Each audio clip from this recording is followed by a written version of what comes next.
पंचम अध्याय। ऋषि बोले, प्राचीन समय में शुंभ निशुंभ दोनों असुरों ने बल के मद में आकर इंद्र का त्रिलोकी का राज्य यज्ञों के भाग छीन लिए। उन्हीं दोनों ने सूर्य, चंद्रमा, कुबेर, यम, वरुण का अधिकार पा लिया। वायु एवं अग्नि का भी वे ही काम करने लगे। देवताओं को तो अपमानित, पराजित एवं राज्य भ्रष्ट करके स्वर्ग से निकाल दिया। जिनके अधिकार उन दो असुरों ने छीन लिए थे, वे सभी देवता अपराजित देवी का स्मरण करने लगे। उस देवी ने तो हमें वर दिया हुआ है कि आपत्ति काल में मेरा स्मरण करने पर तुम्हारे संकट तत्क्षण में दूर कर दूंगी। यही वर विचार करके गिरिराज हिमालय पर सभी देवता पहुंचे और वहां भगवती की स्तुति करने लगे। देवता बोले, देवी एवं महादेवी को नमस्कार हो, शिवा को नमस्कार हो, प्रकृति भद्रा को नमस्कार हो। हम से नियम उस भगवती को प्रणाम करते हैं, दुर्गम संकट से पार कराने वाली, दुर्ग पारा, सार रूप सारा, सर्वकारिणी, ख्याति, कृष्णा, धूम्रा देवी को नमस्कार हो। अत्यंत सुंदर एवं भयंकर रूप जगत की प्रतिष्ठा रूपा कृति देवी को एवं पूर्ण प्राणियों में विष्णु माया नाम से शब्दित है, उसे नमस्कार हो।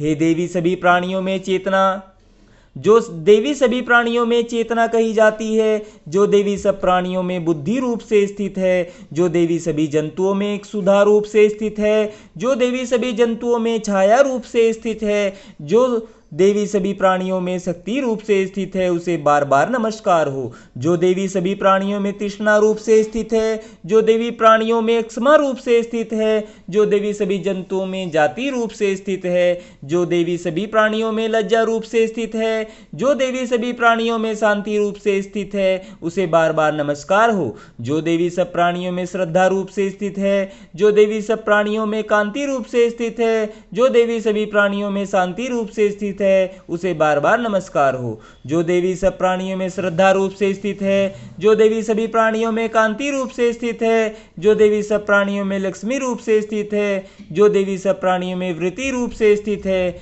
जो देवी सभी प्राणियों में जंतुओं में माता रूप से स्थित है, जो देवी सभी प्राणियों में भ्रांति रूप से स्थित है, जो देवी सभी प्राणियों के इंद्रियों की अधिष्ठात्री है, उसी प्रकार सब में व्यापक है, उस देवी को बार बार प्रणाम हो।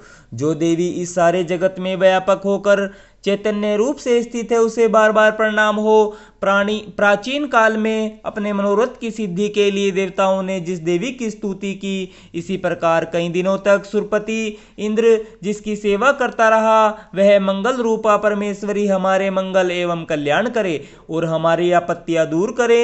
दुष्ट दैत्यों से संतापित हम संपूर्ण देवता जिस भगवती ईश्वरी को प्रणाम कर रहे हैं और जो भक्ति पूर्वक नम्रता के स्वरूप मनुष्यों द्वारा स्मरण की जाने पर उनकी सभी विपत्तियों का नाश कर देती है, वह हमारी सभी विपत्तियां दूर करे।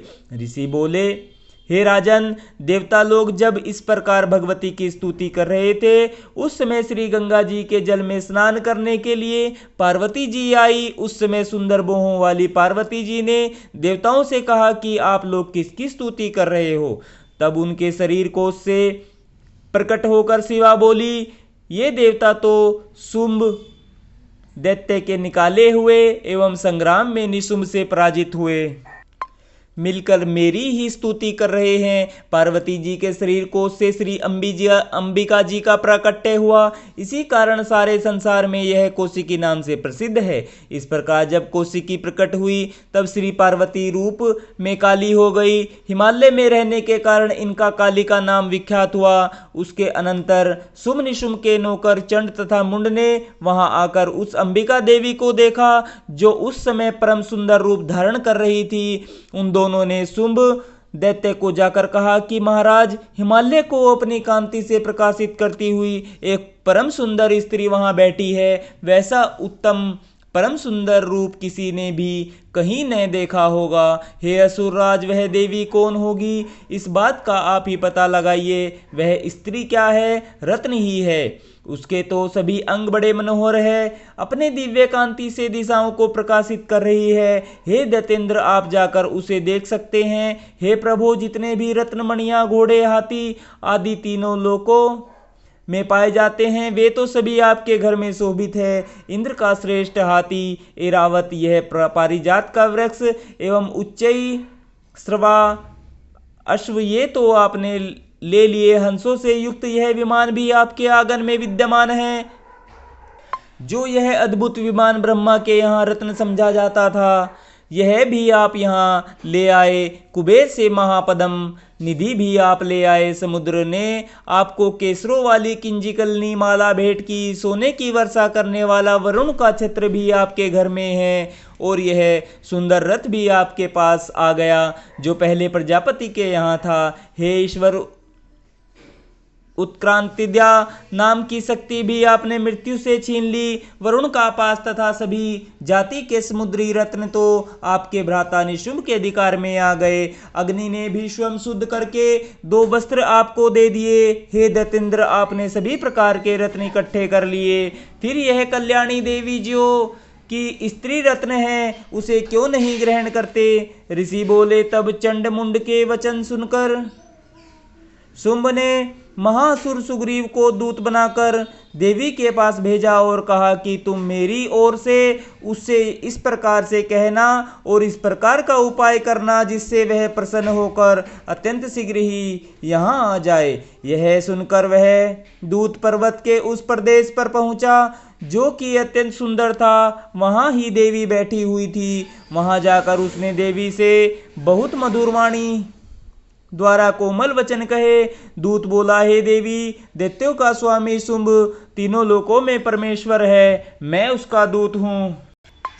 आपके पास उसने मुझे भेजा है। मैं यहाँ आया हूँ। सभी देव जातियों में कोई भी देवता नहीं जो उसकी आज्ञा न मानता हो। उसने सभी देवता परास्त कर दिए हैं। अब आपके लिए उसका जो भी संदेश है वह मुझसे सुनिए। उसने कहा है, सारी त्रिलोकी मेरी हो चुकी है।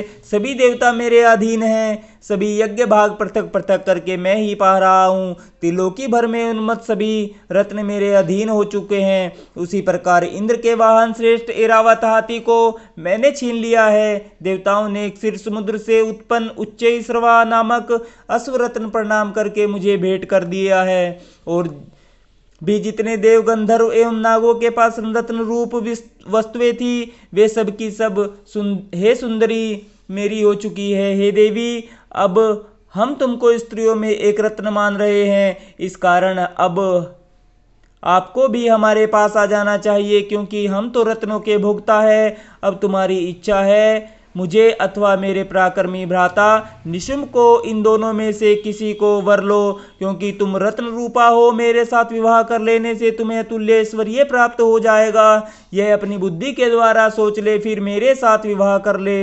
ऋषि बोले। जब इस प्रकार देवी से दूत ने कहा तब वह जगत को धारण करने वाली भगवती देवी जी गंभीर होकर मद मंद मुस्कुरा कर बोली, हे दूत, तुमने जो कुछ कहा वह सत्य है, मिथ्या कुछ भी नहीं। इसमें संदेह नहीं है कि शुभ त्रिलोकी का स्वामी है और निशिंभ भी वैसा ही है, किंतु मैंने भी एक प्रतिज्ञा की हुई है, उसे किस प्रकार से मिथ्या करूं? अल्पबुद्धि के कारण जो मैंने पहले प्रतिज्ञा की उसे सुनिए। प्रतिज्ञा इस प्रकार है, जो मुझे युद्ध में जीत ले और मेरा विमान तोड़ दे और इस संसार में मेरे समान बलधारी हो वह मेरा भर्ता हो सकता है। शुंभ आए अथवा महाअसुर निशुंभ आ जाए, मुझे जीतकर शीघ्रता से पाणी ग्रहण करे, देर करने की ही आवश्यकता नहीं। दूत बोला, हे देवी, तुम्हें अभिमान है जो इस प्रकार की बातें मेरे सामने कर रही हो। कहो भला त्रिलोकी में ऐसा कौन सा पुरुष है जो शुंभ निशुंभ का सामना कर सके?